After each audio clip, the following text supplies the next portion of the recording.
700m 앞 서양향 톨게이트입니다. 이어서 좌회전하세요. 한계령을 사이에 두고 설악산 대청봉이 마주하는 전봉산. 이곳의 겨울은 끝이 보이지 않습니다. 시간의 흐름조차 얼어붙었습니다. 내가 향하는 곳은 백두대간 전봉산이 품은 곰배령입니다. 끊임없이 쏟아붓는 폭설로 도로는 완전히 눈에 덮였습니다. 굴삭기로 아무리 눈을 퍼내도 그때뿐입니다. 제설 작업도 의미가 없기 때문에 곧 중단될 예정입니다. 차를 전혀 움직일 수가 없습니다.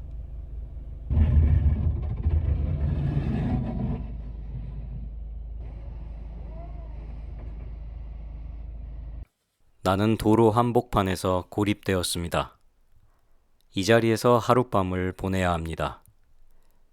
차에는 항상 침낭과 매트, 비상식량과 물이 준비되어 있기 때문에 이곳에서 밤을 보내는 것은 문제가 없습니다. 다만 내일 먼 길을 걸어가야 합니다.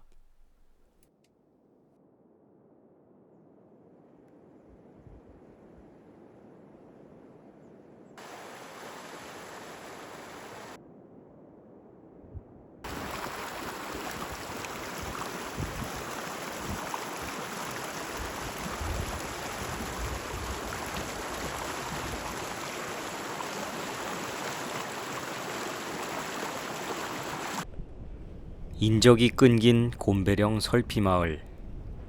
촬영 장비들을 짊어지고 러셀을 하는 것은 매우 힘듭니다.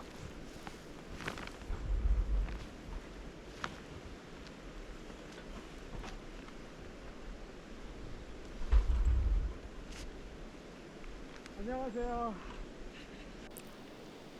첩첩산중 곰배령 설피마을 깊은 곳.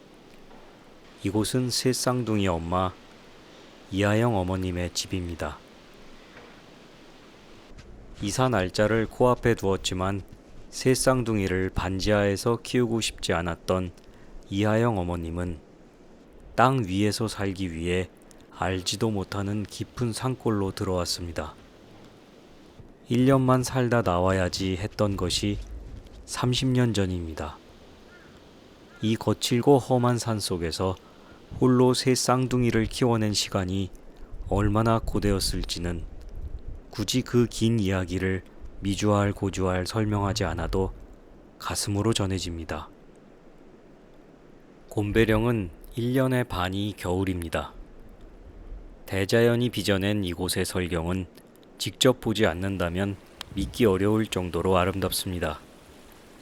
해가 지기 전에 이 특별한 곳의 설경을 구석구석 기록으로 남기려고 합니다.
지붕에 키만큼 높은 눈이 덮였습니다.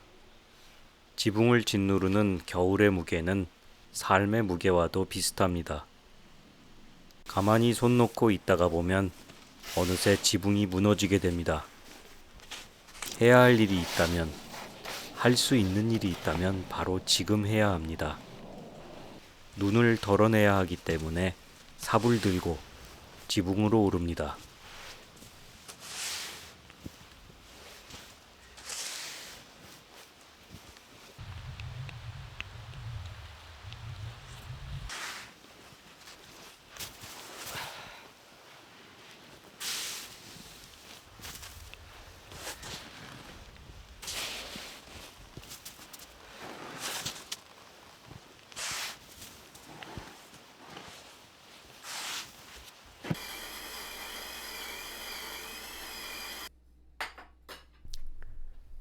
그렇게 정신없이 한참 동안 눈을 퍼낸 후에야 처음으로 커피 한 잔 마실 수 있는 여유가 생깁니다.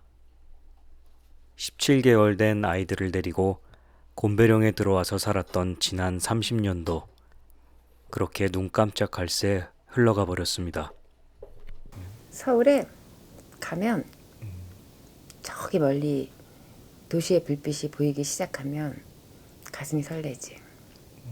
도시의 불빛을 보면 그런 게 있어요. 그러니까 난 도시가 고향이잖아요. 도시가 고향이라서 그렇지. 젊은 시절의 추억이 다 거기 있잖아요.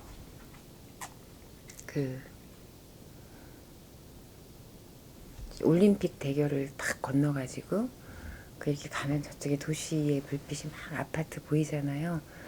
그러면 안도감 그런 게 있어요. 고향이니까. 그래서 이제 조금 있다가 보면 빨리 돌아가야지. 조금 있다가 보면 막 복잡해요. 너무 복잡하고 어지럽고 한 이틀 정도 있다가 보면 돌아가야지. 이제 여기가 집이니까요. 돌아오죠. 우리 친정엄마 생신이 4월 12일이었어요.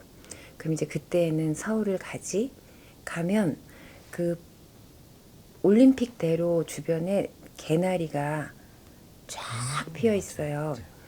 그러면 어떤 기분으로 가냐면 그 왜 있잖아요. 참나무에 노랑 리봉, 기향, 환영 이런 거. 그런 느낌으로 4월 달에는 갔죠. 개나리를 보면서 나 혼자 막 속에서 막 노래가 나오는 거지. 뭐 타이어 옐로우 리본. 근데 그 다음에 엄마가 이제 돌아가시고 나니까 4월에 서울 갈 일이 없어요. 4월엔 이제 농사를 시작해야 되는 거지. 그리고 점점 서울 가지 않죠. 그리고 서울이 점점 복잡하니까 잘 가지 않지. 그리고 이제는 버스를 타고 가요. 버스를 타고 가지. 버스 타고 가니까 너무 좋더라고. 길이 좋아지고 그러다 보니까 버스 타고 서울에 갔다가 볼일 보고 얼른 돌아오고. 어머님께서는 계속 서울에 계셨네요. 그렇죠. 어머님께서 여기 이렇게 처음에 여기서 살게 됐을 때 어떤 심정이셨을까요, 어머니? 그때. 그렇지. 너무 이상했겠지. 너무 이상했다고 해요. 그렇죠. 너무 이상했다고. 쟤는 왜 저렇게 맨날 이상한 짓만 하나 이렇게 생각했을 수도 있지. 그리고 대부분의 사람들이 곧 내려올 것이다. 얼마 못 갈 것이다. 곧 하산할 것이다. 라고 다 생각을 한 사람이 많았다 그래. 내려올 때가 됐는데 이렇게 생각도 하고 말도 하고. 근데 안 내려간 거죠. 왜 안 돌아가셨어요? 집이 여긴데 뭐. 집이 여긴데. 힘들다는 생각을 했겠지. 근데 기억이 안 나요. 그런 생각이 기억이 안 나고 좋았던 것만 생각나지. 그리고 너무 짧았어. 지금 생각하면 이렇게 후딱 지나가는 줄 알았으면 조금 더 잘해줄 걸. 막 이런 생각. 그런 생각. 그러니까 아쉬워요.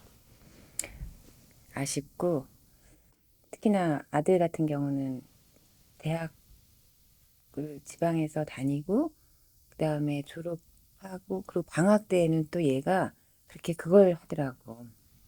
그 교수님이 독일에 얘네들을 데리고 가.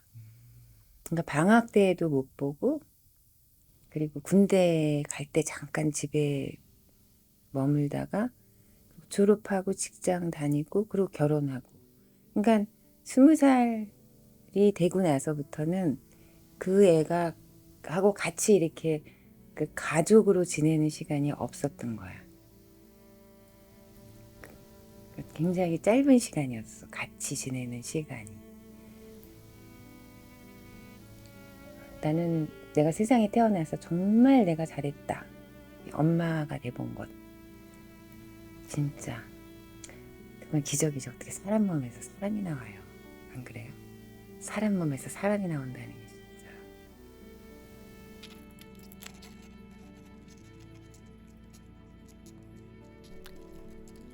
혹독한 추위와 바람에 얼고 녹기를 반복하다가 꾸덕꾸덕 말라버린 황태, 아이들의 키를 표시해 놓은 기둥, 그리고 설피에는 곰배령의 삶이 그대로 녹아 있습니다. 직접 만드신 두부와 함께 귀한 저녁 식사를 함께 했습니다. 어머니와 딸의 대화를 들으며 느낀 것은 어느새 두 사람은 둘도 없는 친구였고 이곳은 모진 세월 따위가 감히 건들 수 없는 사랑으로 가득했습니다.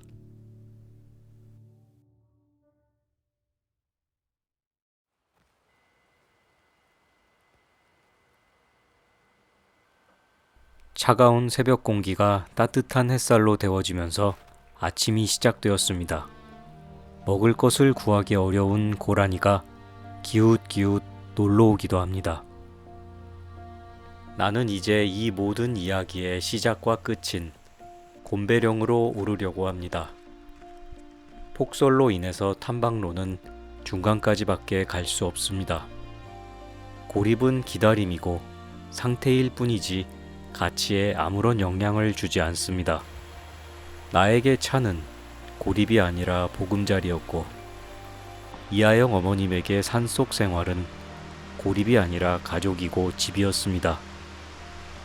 산속에서 홀로 자식들을 바르게 키워내며 버틸 수 있었던 것은 가슴에는 희망이 있었고 엄마였기 때문입니다. 아무리 눈이 많이 와도 영원한 겨울은 없습니다. 겨울은 지나가고 수북한 눈 아래에서 때를 기다리는 곰배령의 수많은 야생화들이 결국은 피어날 것이기 때문입니다.